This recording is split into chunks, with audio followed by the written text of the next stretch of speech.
plus de 80% des vertébrés resteraient à découvrir dans le monde. Pour l'instant, nous avons recensé environ 32 000 espèces, surtout dans les régions tempérées et nordiques. Mais chaque année, on en découvre des nouvelles, 17 par exemple en 2020. Ils sont souvent farouches, petits et vivent dans des zones isolées. Et à Epsilon, nous avons traduit toutes ces données en cartes. Voilà ce que ça donne. Plus un carré est foncé, plus le potentiel de découverte d'une nouvelle espèce est fort, en pourcentage.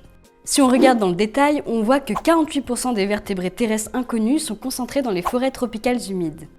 Le Brésil pourrait ainsi abriter plus de 10% des découvertes à venir, notamment dans sa forêt atlantique truffée de reptiles.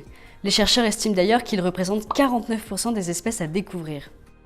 Contre 27% pour les amphibiens, comme cette grenouille aux yeux turquoise qu'on a identifiée dans la cordillère des Andes, une zone qui abriterait le record de diversité cachée.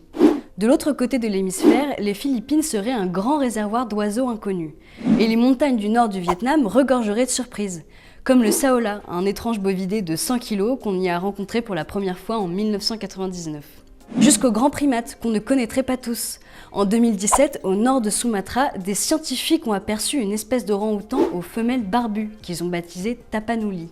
En pleine crise de la biodiversité, il est plutôt rassurant de se dire qu'on a encore plein d'espèces à découvrir. Par contre, il va falloir faire vite parce qu'en 2024, un rapport indiquait que plus de 73% de la population des vertébrés sauvages avait décliné en l'espace de 50 ans. Et beaucoup d'espèces pourraient disparaître avant même d'avoir été découvertes.